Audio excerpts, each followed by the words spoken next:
This could be your primary boat, tow it behind your four-wheel drive or your car, but she could also be your summer whip to save you a lot of time in the traffic.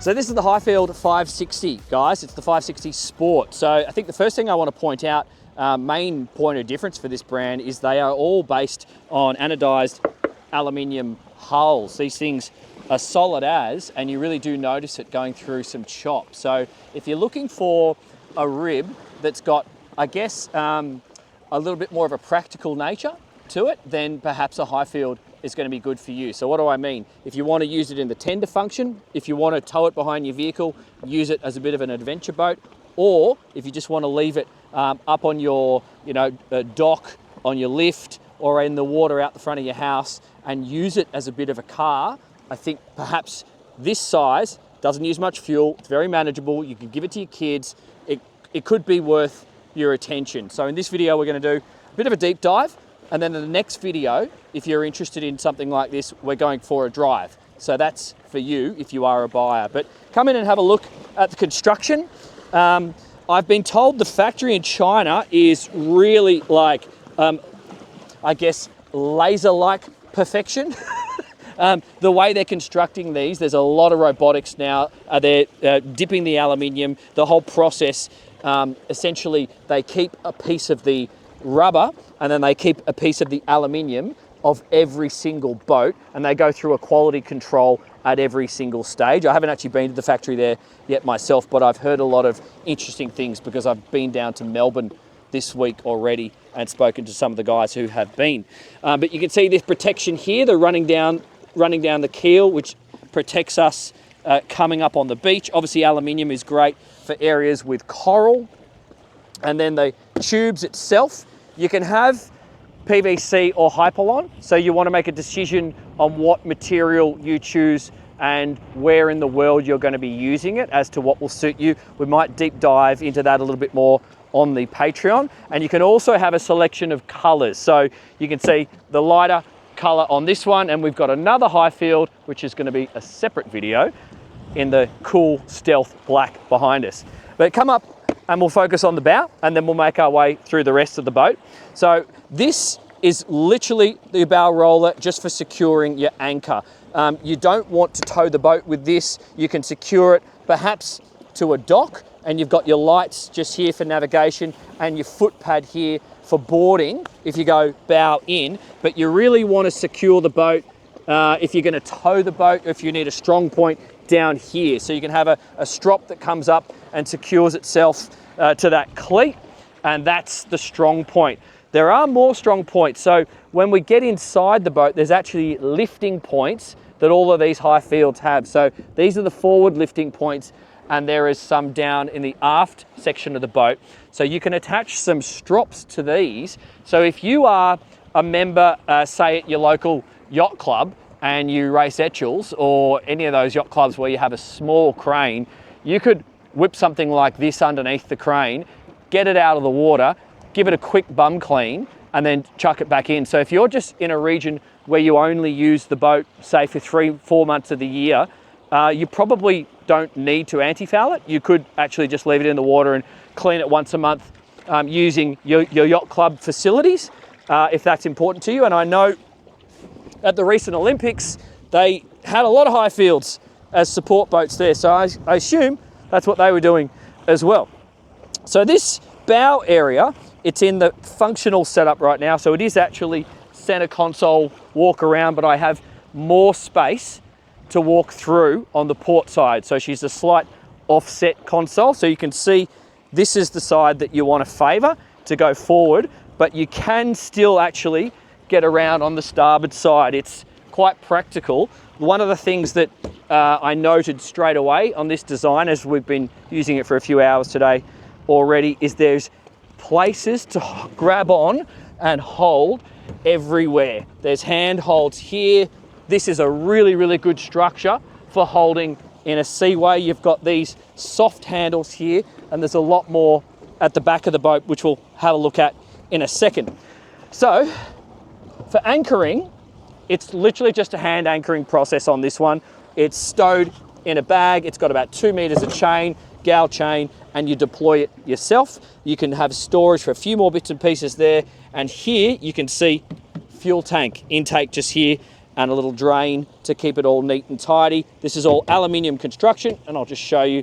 We've got this flexi-teak flooring, so you don't have to have this sun lounge in place all the time. So if you want to do some fishing or some activities, that can be stowed away. But there is also a drop-in social sun lounge, which fits in here. So those cushions fit on these ledges just here, and they've got backing plates underneath them, so they just slot in and turn this whole area into a sun lounge sufficient for 2 people, I would say. But you've got a nice neat little seat here. That's okay to be running with someone in calm conditions, not a problem. Don't do it in the ocean because they might bounce around a little bit. But those cushions for the sun lounge, they actually store just in here. So this is them just here, and you can also see the dual battery setup. So we have an engine and a house battery located just in here. A little bit of storage for other bits and pieces, but you can also see the backing for these mood lights.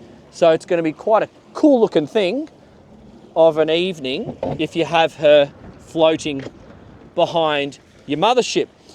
Now, some people may not be used to the weld look of an aluminium construction, so you do have that on the hull, but on the center console it's actually fiberglass, so we don't have those welded looks. It's much more of what you perhaps might be used to on another boat, and it does give it a little bit of a premium feel while still having the rigidity, the solid practical nature of alloy. So come back and let's check out the center console here. There's quite a bit going on, so heaps of shade and a lot of height with this design. So I'm 5'7", a lot of space there. Once again, this works well as a grab handle if you need. I quite like it. And the beam and the length of this material shade, this comes off really easily for when you're transporting it, and I hope you've got it on the trailer because it's just got elastic in here. But that does bathe this whole area in a good amount of shade. Come in close, and I want you guys to just appreciate what's going on here. So I like this design from an operational perspective, because when you're bouncing through some waves, it's nice to be able to push your body into a backrest and secure yourself and feel a little bit more secure within the vessel. And they've done that quite nicely by having this design here.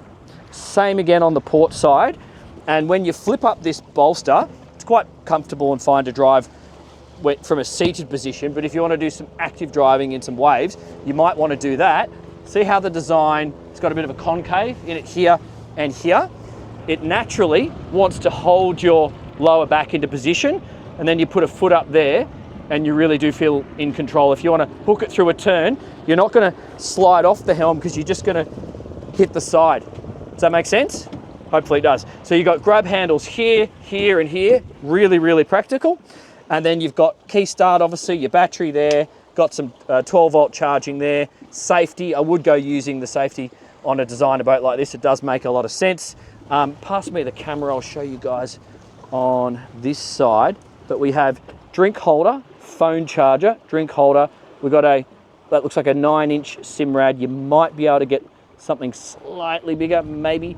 We've got our tacho and speed for the motor. We've got some soft grip just up here, which is going to be good for placing things. That's more charging just there.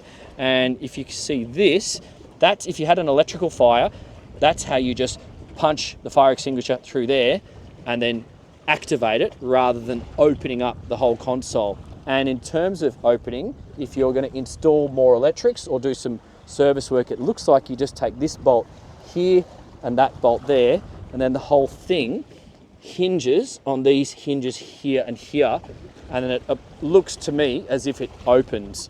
So I'll just pass that camera back to Pete. The windscreen, this looks like Perspex, but it does give you enough protection from the wind at speed that you're not going to lose your hat. Well, someone of my height is not going to lose their hat, but even me, my sight line is going through at about that level just there. So you could even be reasonably taller and you're going to be fine, and also not too cold in the cold wind.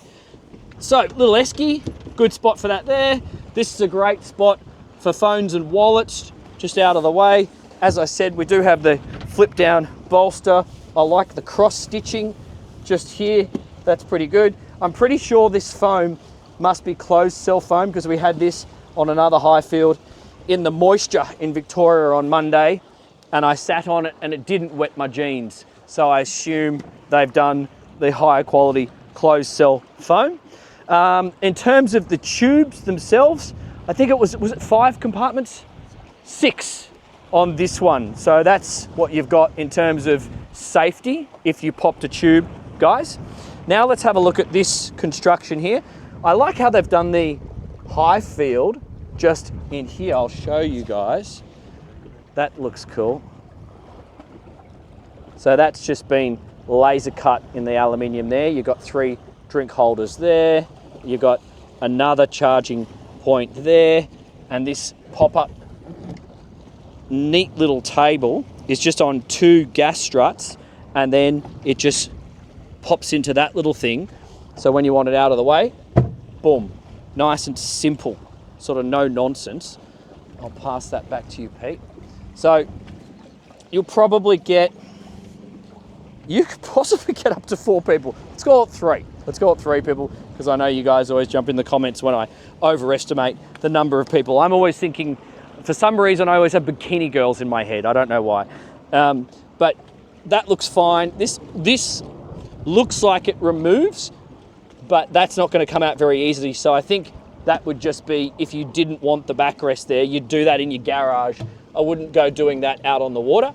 But check out this grab handle here. It's awesome, super solid. Another drink holder there and there. So we actually have 5 drink holders in this location. And then obviously you can sit up on the tubes on either side.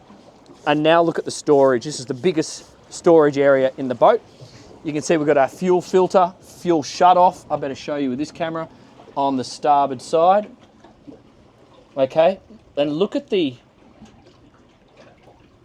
quality of the construction. Just look at those welds. My flatmate, he's a welder. I used to hear about welding all the time from him. And apparently, when you see consistency like that, that's a good thing. So, the other thing, if you can see these pipes just here, with the bung just there, so that's a self-draining deck. So you can leave this thing out on the water, and through that one, same again on that side, it's going to drain out. But you've got quite a lot of, and there's a bung down the back, you've got quite a lot of storage for a big safety bag, a few other bits and pieces, should you need it. I'll pass that back to you, Pete. And then let's have a look at the transom. So you do have a small telescopic swim ladder. That's a 4-step swim ladder out the back here. And this is a sensible design, because this targa arch serves as a good leaning post. Obviously it's good for mounting equipment like navigation light, and you can tow a scare here, no problem. There's lots of strength in this. But for just hanging out and operating the boat, it's great. And I love that you've got the cleats raised up high as opposed to down here, because on many ribs you see cleats down here somewhere. Then when you secure it, the rope is going over the tube and putting perhaps an unnecessary amount of pressure on the tube. So having the cleat up here on a strong point seems to be a logical decision, I think, for this thing. So that's kind of cool. We've got the 115 horsepower Yami. You'll see how that goes in the test drive video. A little bit of grip up on the tubes here, and another small transom area out here on the starboard side. Sort of not much else to it. It's I think the word I'm going to use for the 560 is a workhorse. I think it's a workhorse because I think it meets so many different potential mission sets for you guys. I can see many different types of boaters being quite happy with this thing. So if that's you, you probably want to know how it drives. So I think we better go and do that now. That's a separate video. That's going to be popping up on your screen right now. We do have a decent amount of wind. We've got a lot to chop, and we're going to run the boat as hard as I dare with all the traffic around. And you're coming along for the ride. See you in the next one. Thanks, guys.